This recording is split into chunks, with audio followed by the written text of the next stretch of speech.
She was just a waitress in a black apron, blending into the background of a fancy restaurant. He was a millionaire, loud and proud, ready to impress by tearing someone else down. But within minutes, she silenced the entire room, with nothing but a piano and the truth in her fingertips. It was just after 7 p.m. on a Friday, when the soft hum of conversation mingled with the mellow strains of live jazz in the Willow Room, an upscale restaurant nestled in the historic district of Charleston, South Carolina. The lighting was low, golden and warm, casting a rich glow on polished mahogany tables and glasses that sparkled like little galaxies. Waiters in pressed black uniforms glided between tables with quiet precision, and the clinking of silverware echoed softly beneath the soothing rhythm of a piano in the far corner. Among the team of servers was Imani Carter, a 23-year-old black woman whose presence was as subtle as it was graceful. Her posture was impeccable, her voice soft but clear, and her smile, though reserved, carried a warmth that lingered. Most guests barely glanced her way, the same way they rarely looked at the kitchen staff or busboys. She was another part of the ambiance, someone who refilled water glasses and disappeared before the first course arrived. But beneath the starched white apron and the polished exterior was a woman with music in her soul and calluses on her fingers from years of playing piano on keys that stuck and pedals that squeaked. Imani hadn't come to Charleston for food service. Music had always been her calling. She learned to play on an old upright with chipped ivory and 3 missing notes, donated to her grandmother's church when she was barely 9. After her mum passed, it was her grandmother who raised her, Miss Lula, all soft hands and firm faith, who filled the house with gospel records and the smell of peach cobbler. It was in that modest 2-bedroom on the edge of Florence, South Carolina, that Imani first fell in love with music. Not just the sound, but what it meant. Her grandmother couldn't afford lessons, but Imani didn't need them. She taught herself, imitating church melodies, sneaking time at the piano after chores, learning from scratchy YouTube videos on a cracked phone screen. That piano became her therapy, her journal, her sanctuary. But talent doesn't pay rent, and dreams don't come with health insurance, so when life got real and bills piled up, she took a job waiting tables, first at a diner, then a hotel, and eventually at the Willow Room, where the tips were better and the clientele wore Rolexes. What drew her most, though, wasn't the paycheck. It was the baby grand piano nestled near the bar. Gleaming black, always polished, never played, not during service anyway, but she'd touched it once. After hours. One of the bartenders dared her to. She sat down, played Georgia on My Mind, and left the night manager speechless. Since then, she'd snuck in a few stolen moments here and there late after closing, just enough to keep the fire inside from dying. That night, Imani was working the west side of the dining room, the side near the windows where the big spenders usually sat. Charleston's elite, lawyers, politicians, investment guys. They liked to flash black cards and say things like, "I'll take the chef's whim," just to show they could. Imani moved with fluid precision, plates balanced, timing down to the second, posture as upright as a ballerina. Her mind was elsewhere, though, drifting through the chords of a piece she'd been practicing in secret. River flows in you. She could hear the melody in her head as she delivered steak tartare and poured $100 wine. Then the door opened. She heard it before she saw him, that sharp clap of leather loafers on marble. Heads turned as Chase Whitmore walked in like he owned the place, which in a way he kind of did. A venture capitalist from Atlanta, mid-30s, always in tailored navy suits, and that same smug grin like he was letting the world borrow his time. The hostess greeted him with a brightness reserved for VIPs. He barely looked at her, just pointed to his usual corner table, and gestured for his entourage to follow. Imani's co-workers stiffened.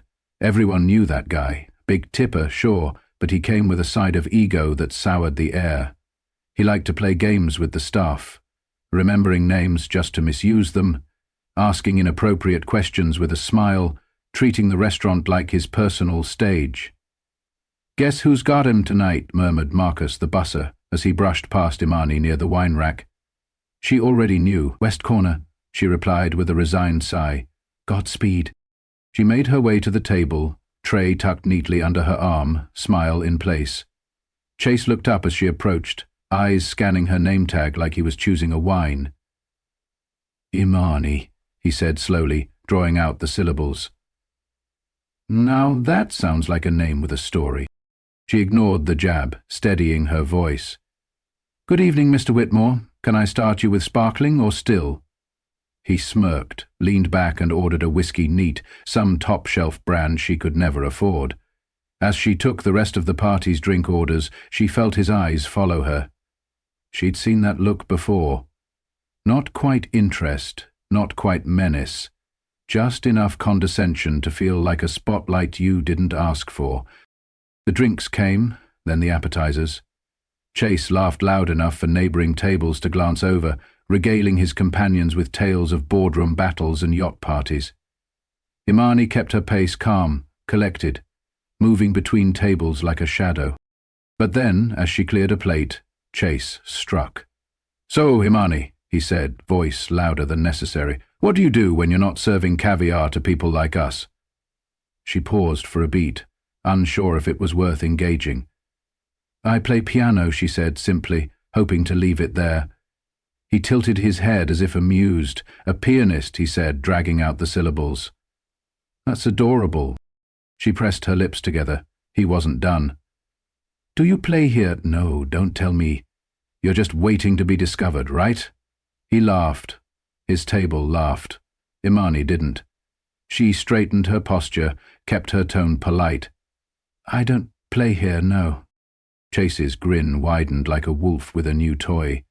Well, that's a damn shame. Tell you what, Imani, why don't you give us a little performance? He motioned dramatically toward the piano. Let's see what you've got. I mean, what's the point of talent if you're not brave enough to use it? The entire corner of the restaurant quieted. Diners turned to look. Imani could feel the heat creeping up her neck. She shook her head, a soft laugh escaping as she tried to move on. I'm just working tonight, sir, maybe another time. But Chase wouldn't let go. Oh, come on, he pressed. Don't be shy. Don't tell me all that piano talk was just for tips. Come on, give us a show. The room was watching now, not all, but enough. Imani's hands clenched behind her tray. She wasn't a stranger to rudeness, but this felt calculated, like he wanted her to flinch, to fold. When she didn't respond, Chase shrugged theatrically. Didn't think so, he said, laughing to his friends. All talk, no talent. That line. Sharp like glass, loud enough to sting. Imani said nothing, just nodded once, turned and walked away. Her spine stiff, her jaw locked. Her breath caught somewhere in her chest, and for a moment she wished she could disappear into the walls. But she didn't cry, not yet. Instead, her grandmother's voice echoed in her memory. You ain't small, baby.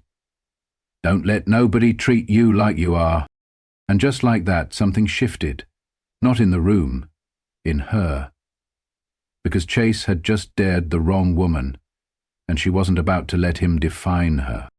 The words still lingered in the air like smoke, all talk, no talent. Chase Whitmore leaned back in his chair, smug and satisfied, as if he'd just closed a deal. The sound of soft laughter bubbled from his table, low and cutting, meant to wound without seeming like it did. Imani Carter stood motionless near the bar, tray still in hand, but something inside her had cracked open. It wasn't anger.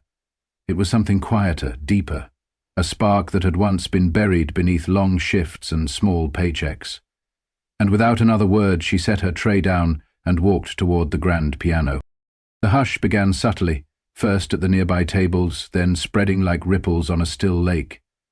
Conversations paused, forks froze mid-air, and the low hum of background jazz came to an uncertain halt.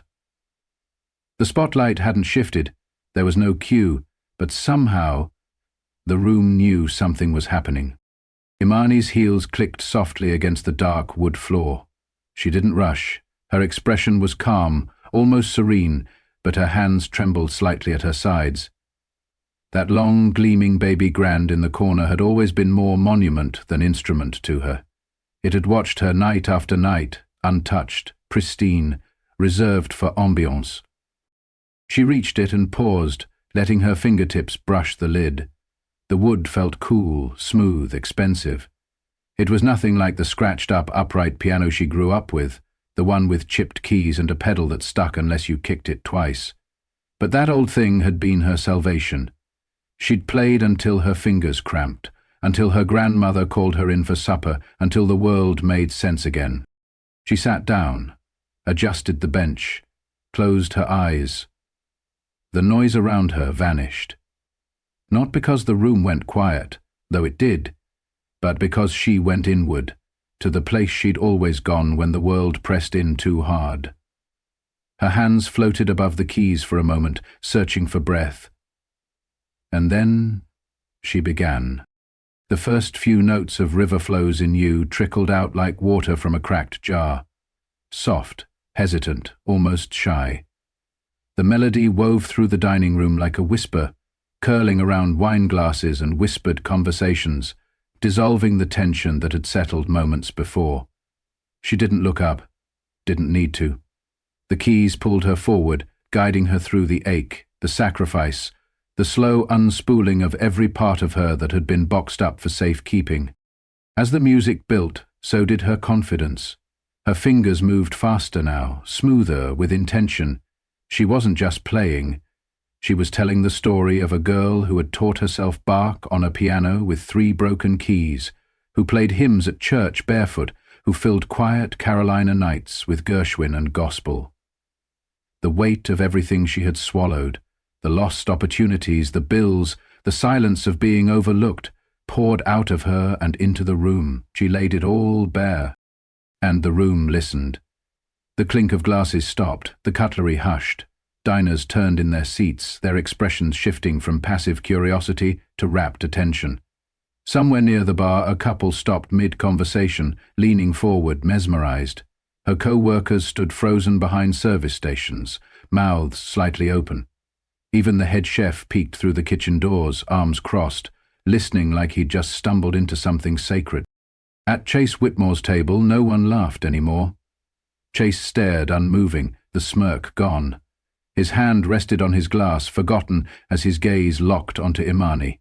Whatever performance he had imagined when he mocked her, this wasn't it. He had expected stage fright or a few clumsy notes. Instead, she had stripped him bare without ever looking his way. The crescendo neared, and her body swayed slightly with the rhythm. Her face softened. The pain melted into beauty. She was in full command now, not of the piano, but of the room, the atmosphere, the emotion hanging thick in the air. She didn't need an invitation. She was the moment. And then, silence. She lifted her hands gently, letting the final note ring out like a closing breath. It lingered. No one moved. Not a single fork returned to a plate, not a whisper passed between guests. For the first time that night, even the chandeliers seemed to hold their light a little longer. And then it came. Applause. Loud, unrestrained, real. Not the polite clapping that follows a dinner speech or a jazz interlude, but something more primal.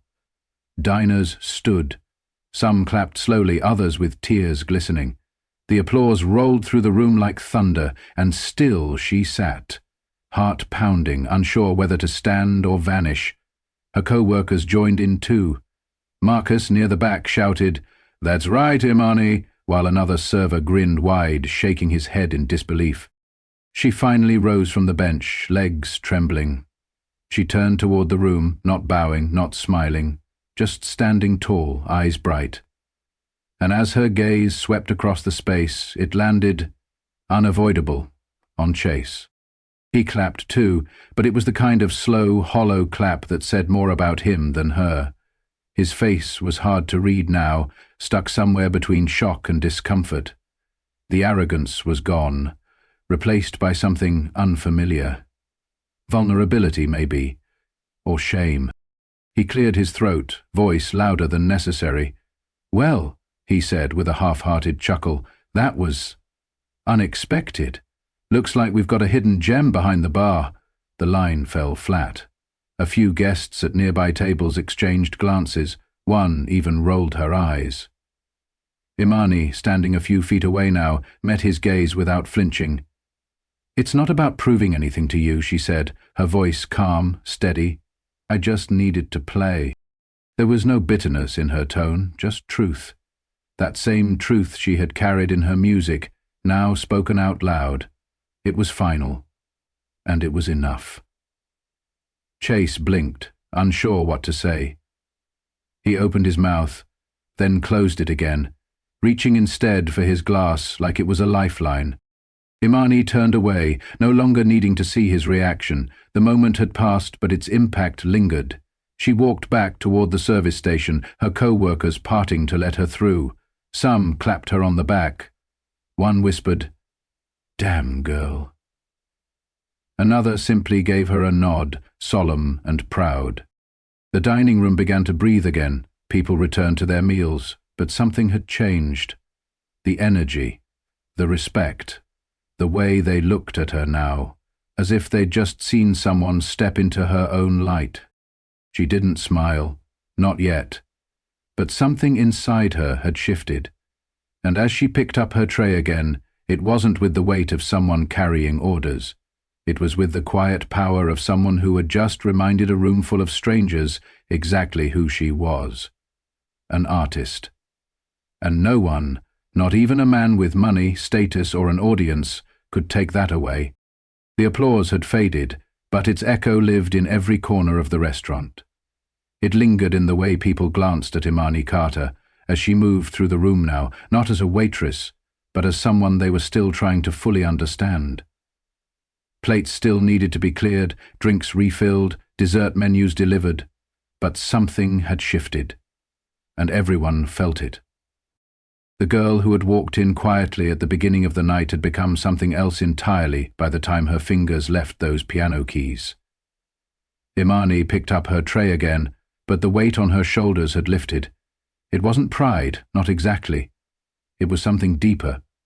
She had spoken not with words, but with music. She had reminded the room of what it meant to feel. And now people saw her, not in the performative, surface-level way that people sometimes look at someone when it's convenient, but in a way that made them sit up straighter, speak a little softer, look a little longer. She wasn't invisible anymore. One older woman at a corner table reached out gently as Imani passed. "You have something special, sweetheart," she said, her voice warm and sincere.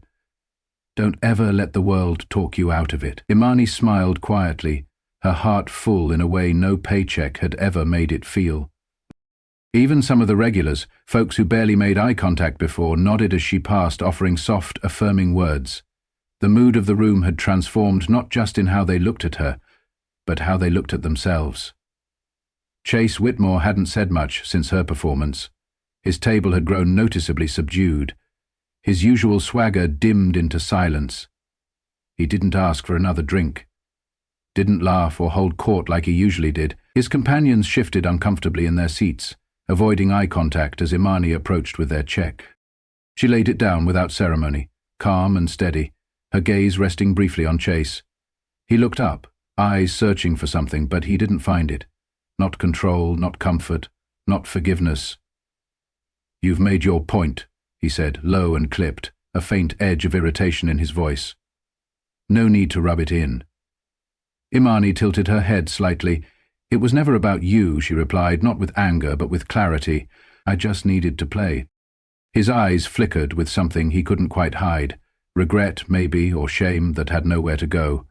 He said nothing more. As he scribbled his signature, one of his companions, a younger man with a softer gaze, looked up at her and said, "You were incredible, really." And this time Imani smiled. "A real one. Thank you," she said, then turned and walked away, her steps lighter than they'd felt in months. The night wore on, and eventually Chase and his party slipped out the door without fanfare. No flashy exit, no parting words, just silence. And no one missed them when they left. By the time the last dessert had been served and the candles on the tables had burned low, Imani stood at the back, untying her apron. Her co-workers passed by, offering quiet nods and admiring glances. Marcus, who'd worked the floor with her for months, bumped her shoulder lightly. "Didn't know you had that in you," he whispered, grinning. "You just rewrote the whole vibe of this place." She laughed softly, wiping her hands. "I didn't plan to, it just happened." When she stepped outside, the Charleston air was crisp, tinged with the scent of the sea and something electric, like the world had shifted, even if just a little. The walk back to her apartment was quiet, streetlights casting long shadows as she crossed the cobblestone streets. Inside, the apartment was small but warm, walls lined with second-hand books and mismatched furniture. The upright piano stood against the far wall, scratched and out of tune. But hers. Imani set down her bag, kicked off her shoes, and ran her fingers across the keys. The sound that came out wasn't elegant, not like the baby grand at the Willow Room, but it was real. She played softly, the melody not for applause this time, not to prove anything to anyone, just to remind herself that this was always where she belonged. Music had always been her truth. That night, she slept better than she had in weeks. The next morning the sun poured in through the blinds, and the world felt just a little more open. She made coffee, watered the plant by the window, and let herself enjoy the stillness. Around noon her phone buzzed. Unknown number. She hesitated, then answered. "Hi, is this Imani Carter?" The voice on the other end was warm, professional. "This might sound strange, but I was at the Willow Room last night during your performance. I'm a jazz producer based out of Atlanta. I wasn't supposed to be in Charleston this weekend, but I'm very glad I was. You have something rare." Imani froze, heart catching in her chest. "I'm not calling with any big promises," the man continued, "but I'd love to invite you to record a few pieces in our studio sometime. Just a session, just to see where it could go. No pressure, no contract, just possibility." For a moment, she couldn't speak. Then finally, she exhaled. "Yes," she said, "I'd love that." After they hung up, she stood by the window for a long time, letting it sink in. It wasn't a record deal, it wasn't overnight fame, but it was something she hadn't dared to believe in for a long time. A door creaking open. A step. That night at the Willow Room had started with a cruel challenge meant to humiliate her. But it had become something else entirely. A revelation. Not just for those who watched her play, but for herself. Because she had been told to shrink, to stay in her place, to carry plates and fade into the background. But instead she played. And in doing so, she didn't just reclaim her voice. She reminded everyone listening that authenticity is power, that truth doesn't require a spotlight to shine.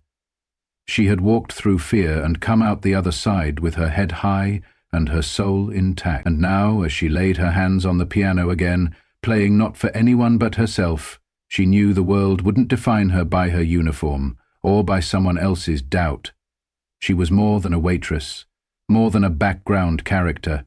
She was an artist, and her story was just beginning. Imani Carter's story reminds us that dignity doesn't have to be loud to be powerful. In a world that often demands we prove ourselves on someone else's terms, her quiet defiance and raw talent became her truest voice. She didn't argue, she didn't beg for validation, she simply played, and in doing so she turned a moment of humiliation into one of triumph. We all have moments where we're underestimated, where someone looks at us and decides, without truly seeing us, that we're not enough. Maybe it's because of our job title, our background, our clothes, our accent, or the neighborhood we come from. People like Chase Whitmore exist in every room, wealthy in confidence but poor in empathy. They project power by shrinking others. But as Imani showed us, real power doesn't come from belittling. It comes from being unapologetically yourself. The lesson here is simple. Never let someone else define your worth. Your story, your voice, your gift. Those are sacred. You don't need a spotlight to shine. You don't need applause to be worthy. All you need is the courage to stand up when it matters, and the heart to keep going when no one's watching. Imani didn't play to impress anyone.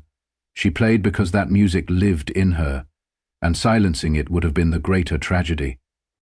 To those listening who've ever been overlooked, doubted, or made to feel small, know this: you are not invisible. Your dreams matter, even when life asks you to put them on hold. Even when the world says, "Not you," say back, "Watch me." And when fear whispers that your voice won't be enough, speak anyway, sing anyway, create anyway. The truth, as we saw through Imani's performance, doesn't need to be shouted, it just needs to be heard. From all of us at US Justice Story, thank you for being here. Thank you for giving your time to stories like Imani's, stories of resilience, quiet strength, and the unexpected ways people rise.